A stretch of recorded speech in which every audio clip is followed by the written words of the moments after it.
Voilà, on se retrouve dans cette vidéo, donc ici pour parler plutôt des objectifs du coaching. Donc en fait, définir un bon objectif, ça va être vraiment le point de départ de la mise en action. C'est un peu l'objectif qui va être un peu en quelque sorte l'étincelle qui pousse l'entrepreneur vers l'action. Et donc c'est vraiment important de prendre le temps de bien définir les objectifs et donc de définir également donc, ce qui va être les objectifs prioritaires. Parce que si vous allez trop vite et que l'objectif n'a pas vraiment été bien défini en amont, vous risquez de travailler dans le vague. Il y a un risque que vous n'allez pas garder le cap et de se perdre également en chemin. Et donc, ça va créer de la frustration, tant pour l'entrepreneur, mais également pour vous en tant que coach. Donc, si on devait vous partager quelques clés, donc nous, on a identifié 5 clés essentielles pour définir un bon objectif. Donc la première clé, c'est l'objectif, il doit être formulé de manière positive. C'est bien de savoir ce qu'on ne veut plus, mais c'est également mieux de savoir ce que l'on souhaite. Donc également, qu'est-ce que je souhaite mettre en place? Quelles vont être les premières étapes? Qu'est-ce qui va me donner une première satisfaction dans ce qui pourrait être réalisé? Donc important, toujours cette notion de mindset positif, formuler l'objectif de manière positive. Alors l'objectif, il doit également être spécifique et mesurable. Parce que vous devez pouvoir un peu jauger l'état d'avancement. Voir un peu, ah ok, comment est-ce que je sais que j'ai atteint l'objectif visé? Donc il faut pouvoir le mesurer. Et donc pour ça, il y a des questions qui vont aider à clarifier, on va dire justement, qu'est-ce qui va faire que l'objectif, on va dire que l'objectif est atteint. Donc c'est de savoir de quoi on parle. Qui est concerné ou avec qui est-ce que je vais mettre cela en action? Est-ce qu'il y a un lieu qui est concerné? Donc où, quand, comment je vais m'y prendre, combien de fois, et surtout aussi pourquoi je veux le faire. Et donc à quoi vraiment je vais savoir que le résultat de l'objectif, de mon objectif, à quoi est-ce que je vais savoir que c'est réussi, que j'ai atteint le résultat souhaité. Et donc ça, c'est vraiment important de pouvoir le mesurer. Il faut aussi que l'objectif soit sous le contrôle de l'entrepreneur. Donc, est-ce que c'est sous sa responsabilité, la réalisation de l'objectif? Est-ce que ça dépend de lui? Est-ce qu'il a les ressources? Ou est-ce que ça dépend de prestataires externes ou de ressources externes? Et si c'est le cas, est-ce qu'il a les moyens d'aller les chercher? Donc, il faut vraiment avoir cette notion de est-ce que c'est sous son contrôle? Ou est-ce que ça dépend de quelqu'un d'autre? Ou est-ce qu'en fait, ça dépend carrément d'une situation extérieure? Donc, ce qui va quand même influencer la possibilité de réaliser l'objectif fixé. Alors, il faut aussi que l'objectif soit écologique. Donc là, on est vraiment sur notre quatrième clé, l'écologie.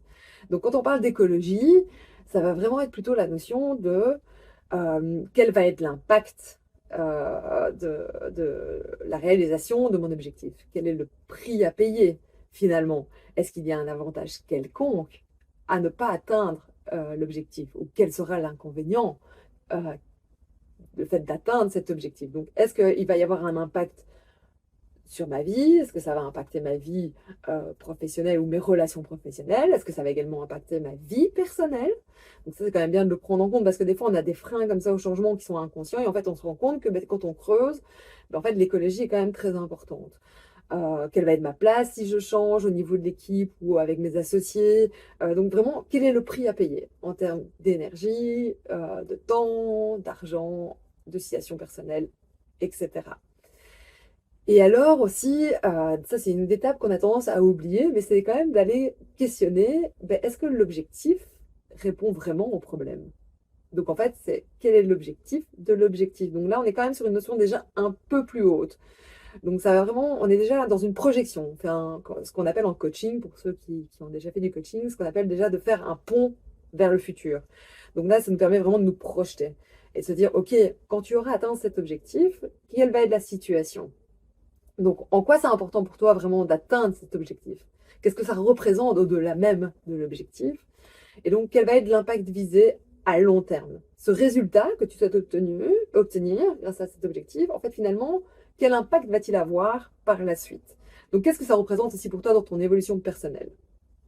Donc, toujours bien questionner, investiguer et clarifier la demande, ce qui va vous permettre d'avoir une vision très claire de la situation et de vers où vous allez, et donc de définir à ce moment-là les étapes de mise en action, et donc les différents objectifs, et de pouvoir les séquencer. Et donc pour ça, on va voir avec vous justement quelles vont être les différentes étapes que vous allez pouvoir mettre en place lors d'un rendez-vous de coaching, qui vont vous aider justement à arriver de plus en plus, donc cet effet entonnoir vers quelque chose de précis, que vous êtes entrepreneur de l'action. Si nous devons donc résumer ce module, on dirait qu'il y a donc 5 clés essentielles à retenir pour définir un bon objectif. La première est de s'assurer que l'objectif est formulé positivement, donc on va plutôt se focaliser sur les étapes que l'on souhaite mettre en place. La deuxième clé sera plutôt de s'assurer que l'objectif est vraiment spécifique et mesurable. Donc là, on est plutôt dans la question de savoir à quoi est-ce que je vais voir que le résultat a été atteint. La troisième clé est de s'assurer que l'objectif est bien sous le contrôle de l'entrepreneur, donc que la réalisation de l'objectif ne dépend pas d'une situation extérieure ni de quelqu'un d'autre. La quatrième clé, c'est que celui-ci soit vraiment écologique. Donc, quels sont les avantages et les inconvénients à ne pas atteindre l'objectif?